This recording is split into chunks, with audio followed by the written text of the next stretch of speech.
Айтпақшы, сіздің басыңыздан мынадай жағдай өтті ме? Түн ортасында кенеттен оянасыз, көзіңіз ашық, айналаны анық көріп тұрсыз, бірақ денеңіз мүлдем қозғалмайды. Сіз сөйлей алмайсыз, саусағыңызды да қимылдата алмайсыз. Сөйтсе де кеудеңізге біреу мініп алғандай ауырлықты сезінесіз. Ал бөлменің қараңғы бұрышында бір түрлі тіршілік иесінің қара көлеңкенің тұрғанын көріп зәреңіз ұшады. Сіз ішіңізден айғайлап, көмек шақырасыз, бірақ сыртқа бірде-бір дыбыс шықпайды. Қазақ мәдениетінде бұны ғасырлар бойы албасты басу деп атап келген. Ата-бабаларымыз түнде адамды басып тұншықтыратын жын перілер бар деп сенген. Батыс мәдениетінде бұны инкубус немесе суккубус дейді. Ал Жапонияда канасибари деп атайды. Әлемнің әр түкпіріндегі миллиондаған адамдар бір-бірімен келісіп алғандай, түнде дәл осы бір қорқынышты құбылысты басынан өткереді. Бірақ бұл сиқыр емес, бұл жын перілердің шабуылы да емес, бұл сіздің миыңыздың жіберген ең үлкен, ең қорқынышты қателігі. Армысыздар, құрметті көрермен, бұл айтпақшы арнасы. Бүгін біз адам өмірінің 1/3 бөлігі өтетін ең жұмбақ әлемге, ұйқы әлеміне саяхат жасаймыз. Біз ұйықтағанда тәніміз демалады деп ойлаймыз, бірақ түнде біздің миымызда нағыз хаос, үлкен өндірістік жұмыс жүріп жатады. Бүгінгі үлкен шығарылымда албасты басудың таза ғылыми, нейробиологиялық құпиясы неде? Біз ұйықтағанда миымыз өзін-өзі қышқылмен қалай жуып тазалайды? Неліктен адам 3 күн ұйықтамаса, оның миы өзін-өзі жей бастайды? Яғни біз көретін түстер болашақтың белгісі ме, әлде мидың қоқыс жәшігі ме? Деміңізді ішіңізге тартыңыз. Бүгін сіз түнгі қорқыныштарыңыздың шынайы бейнесін көретін боласыз. Лайк басуды және арнаға жазылуды ұмытпаңыз, ал біз бастаймыз.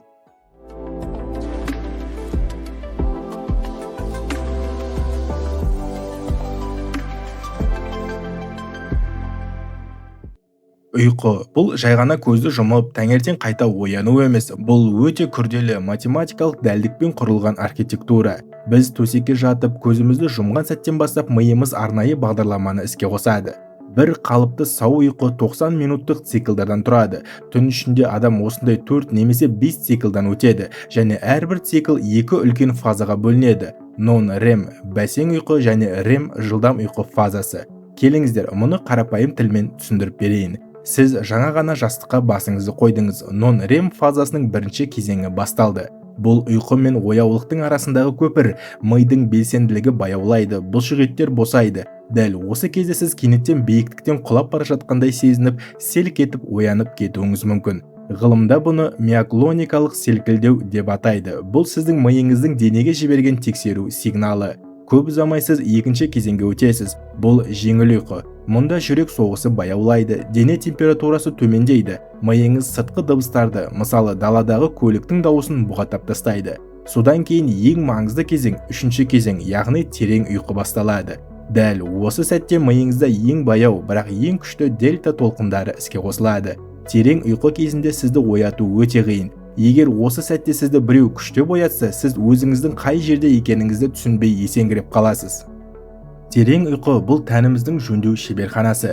Дәл осы уақытта денеңіз өсу гормондарын бөледі, иммунитет қалпына келеді, зақымдалған клеткалар жазылады. Егер сіз түнде аз ұйықтасаңыз, миыңыз бірінші кезекте осы терең ұйқыны алғысы келеді. Бірақ 90 минуттық циклдың соңында ең жұмбақ құбылыс REM фазасы, яғни көздің жылдам қозғалу фазасы басталады. Дәл осы фазада біз өміріміздегі ең жарқын, ең қызықты түстерді көреміз. Ғалымдар ұйықтап жатқан адамды МРТ аппаратына салып, REM фазасындағы миды зерттегенде шок болды. Ұйықтап жатқан адамның миының белсенділігі, оның ояу отырғандағы белсенділігінен де жоғары болып шықты. Мидың ішінде нағыз нейрондық соғыс, электрохимиялық жарылыстар жүріп жатады. Жүрек соғысы жиілейді, қан қысымы көтеріледі, көз жанары қабақтың астында оңға, солға өте жылдам қозғала бастайды. Адамның жаны ерекше бір әлемде саяхаттап жүргендей әсер қалдырады. Бірақ бұл жерде үлкен бір логикалық сұрақ туындайды. Егер ми түнде ояу кездегіден де қатты белсенді болса, неге біз түсімізде біреуден қашқанда төсектен тұрып жүгіріп кетпейміз? Неге біз түсімізде жұдырықтасқанда қасымызда жатқан адамды ұрып жібермейміз? Міне осы жерде табиғаттың ең керемет және ең қауіпсіз қорғаныс механизмі іске қосылады. Бұл механизмнің аты ұйқы параличі немесе дененің уақытша салы. Елестетіп көріңізші, сіз түсіңізде Марвел кейіпкері сияқты ұшып жүрсіз, немесе қорқынышты құбыжықтан бар күшіңізбен қашып барасыз. Сіздің моторлық қыртысыңыз, қимыл қозғалысқа жауап беретін ми бөлігі бұл командалар денеге нақты сигнал ретінде жібереді. Егер бұл сигналдар аяқ қолыңызға жетсе, сіз төсектен секіріп тұрып терезені бұзып далаға қашар едіңіз. Бұл өлімге әкелетін қауіп. Сондықтан миымыз REM фазасына, яғни түс көру кезеңіне өткенде бірден арнайы түнгі сақтандырғышты қосады. Біздің миымыздың түбінде ми діңі орналасқан. REM фазасы басталғанда осы ми діңінен арнайы екі нейромедиатор глицин және гамма-аминомый қышқылы бөлініп шығады. Бұл химиялық заттар жұлынға барып, қозғалыс нейрондарын толықтай бұғаттап, құлыптап тастайды. Ғылымда бұл күйді бұлшықет атониясы деп атайды. Яғни сіздің миыңыз денеңізге: сен төсекте тыныш жат, ал мен түс көру әлеміне саяхатқа кетемін. Мен келгенше қимылдаушы болма деп бұйрық береді де, дене мен бастың арасындағы байланыс сымын сөзбе-сөз кесіп тастайды. Сіздің тәніңіз уақытша толықтай сал күйге түседі. Бұл сізді жарақаттан қорғау үшін жасалған мінсіз эволюциялық қауіпсіздік жүйесі. Бірақ егер бұл мінсіз жүйеде кенеттен техникалық ақау кетсе не болады? Егер сіздің санаңыз оянып кетсе, ал денеңіз әлі де химиялық құлыпта тұрсашы? Міне дәл осы сәтте әлемдегі ең қорқынышты түнгі сұмдық албасты басу басталады. Енді елестетіңіз, сіз REM фазасындасыз, ең тәтті немесе ең қорқынышты түсіңізді көріп жатырсыз. Осы сәтте сіздің денеңіз біз жаңағы айтқан химиялық құлыпта, яғни уақытша сал күйінде тұр. Кенеттен сыртқы бір дыбыстан немесе ішкі стресстен сіздің санаңыз оянып кетеді. Мидың логикаға жауапты бөлігі префронтальды қыртыс оян деген команда береді. Сіз көзіңізді ашасыз, бөлмені көресіз, бәрін түсінесіз. Бірақ ми діңі әлі ұйықтап жатыр. Ол бұлшықеттерді бұғаттаудан босатуды ұмытып кетті. Ол әлі де глицин мен гамма қышқылын аяусыз бөліп денеңізді құлыпта ұстап тұр.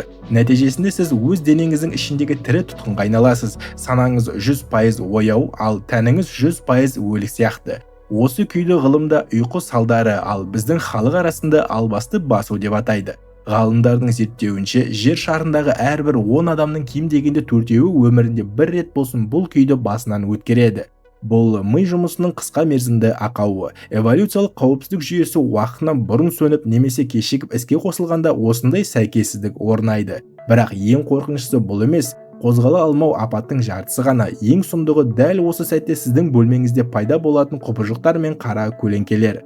Олар қайдан келеді? Неге оларды әлемнің түкпір-түкпіріндегі адамдар бірдей көреді?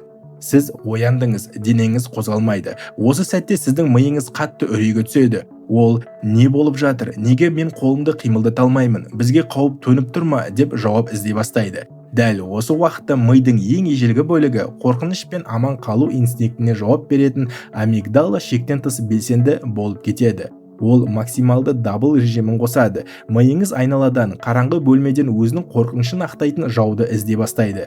Және бұл жерде миыңыз сізді алдап нағыз галлюцинация жасайды.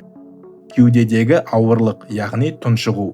REM фазасында адамның тыныс алуы автомат түрде баяулайды және тек рефлекс деңгейінде жұмыс істейді. Сіз оянып, кеудеңізді күштеп кеңінен тыныс алдырғыңыз келгенде, қабырға бұлшықеттері әлі де сал болып жатқандықтан сізге ауа жетпейді. Миы бұл физикалық қысымды сенің кеудеңе біреу мініп алды, ол сені тұншықтырып жатыр деп аударады. Қара көлеңкелері. Амигдала жан-жақтағы кез келген ұсақ нәрсені, перденің қимылын, орындықтағы киімді немесе есіктің көлеңкесін секунд ішінде құбыжыққа айналдырады. Миы бұл елесті соншалықты шынайы қылып көрсетеді. Сіз оның иісін, суық демін, тіпті дыбысын, сыбырлағанын немесе күлгенін ести аласыз. Халық арасындағы албасты бұл сырттан келген жын емес. Бұл сіздің өз миыңыздың қозғала алмау себебін түсіндіру үшін секунд ішінде ойлап тапқан визуалды сылтауы. Сондықтан батыстықтар оны өзге ғаламдық, яғни НЛО деп көрсе, біздің қазақтар оны албасты, ал діндар адамдар оны жын деп қабылдайды. Ми қорқынышты адамның сенімі мен мәдениетіне қарай суреттеп береді. Айтпақшы, ұйқы кезінде миымыз тек осындай гүліктер жасаумен айналыспайды. Ол түнде өте маңызды, біздің өмірімізді сақтап қалатын тазалық жұмыстарын жүргізеді. Сіз күні бойы жұмыс істегенде, ойланғанда, стресс алғанда сіздің миыңызда зиянды ақуыздар мен биоқоқыстар жиналады. Солардың ең қауіптісі бета-амилоид деп аталатын улы ақуыз. Егер ол мида жиналып қалса, адам Альцгеймер, яғни алжу ауруына шалдығады. Бірақ біз ұйықтағанда, әсіресе біз жаңағы айтқан терең ұйқы кезінде миымызда ғажайып процесс іске қосылады. Бұл жүйені ғалымдар жақында ғана 2012 жылы ашты. Оның аты глифматикалық жүйе. Сіз ұйықтағанда ми жасушалары, яғни нейрондар сөзбе-сөз 60%-ға кішірейеді. Яғни олардың арасында үлкен бос дәліздер пайда болады. Осы кезде мидың ішіне арнайы жұлын сұйықтығы лап қояды. Ол нейрондардың арасымен ағып өтіп, күні бойы жиналған барлық улы қалдықтарды, токсиндер мен қоқыстарды сөзбе-сөз жуып тазалайды.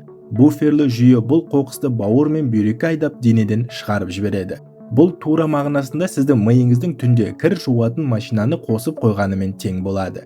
Егер сіз түнде ұйықтамасаңыз немесе ұйқыңыз бұзылса, бұл машина қосылмайды, миыңыз өз қоқысына өзі тұншыға бастайды. Егер адам ұйықтаудан бас тартса, не болады?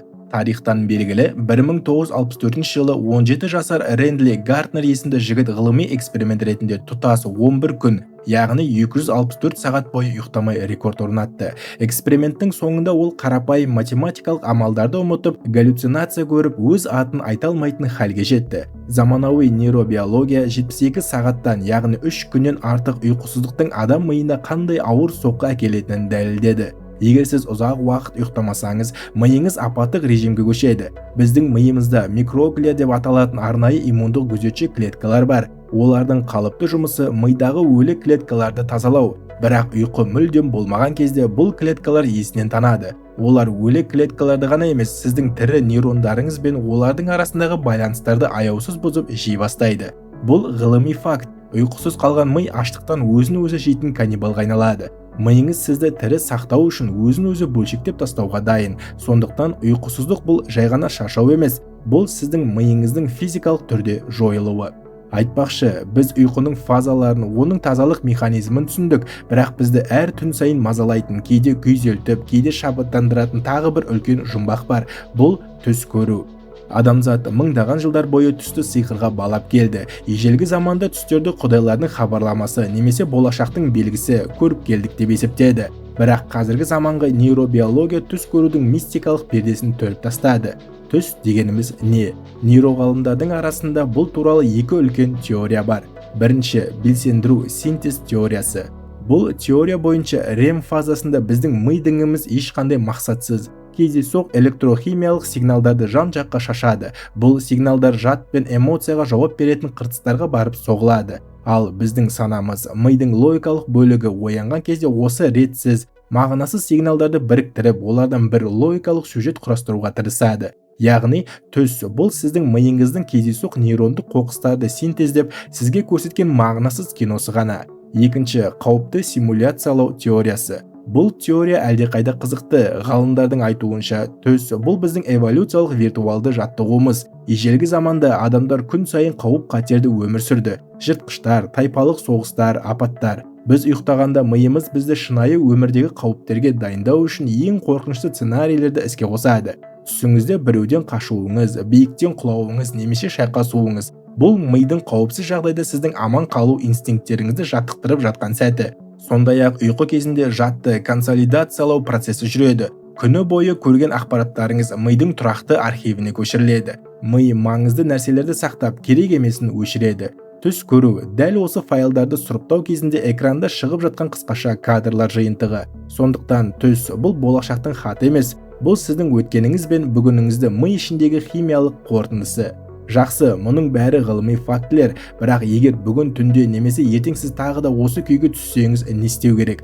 Денеңіз тас болып қатып, бөлменің бұрышынан қара көлеңке өсіп келе жатқанда, бұл білім сізге қалай көмектеседі? Егер сізді албасты басса, мына 3 нақты ғылыми қадамды есіңізге түсіріңіз. Бұл мидың химиялық құлыбын күштеп ашудың жалғыз жолы. Бірінші қадам. Паниканы тоқтатыңыз, қорқыныштан бас тартыңыз. Ең бастысы іште айғайлауды және денеңізді жұлып алуға тырысуды тоқтатыңыз. Сіз күштеп қозғалғыңыз келген сайын мидың амигдала бөлігі көбірек адреналин бөліп, қорқынышты галлюцинацияларды 2 есе күшейтеді. Өзіңізге іштей, бұл жай ғана ұйқы параличі, мені ешқандай жын басып жатқан жоқ. Бұл миымның қысқаша ақауы. Ол небәрі 1-2 минутта өтеді деп қайталаңыз. Қорқыныш басылса, адреналин деңгейі түседі де елестер жоғалып кетеді. Екінші қадам, кішкентай бұлшықеттерге көшіңіз, микро қозғалыс. Ұйқы параличі кезінде қол мен аяқтың үлкен бұлшықеттері қатты бұғатталады, бірақ бұл химиялық құлып көздің бұлшықеттеріне, тілге және аяқтың башпайларына толық жетпейді.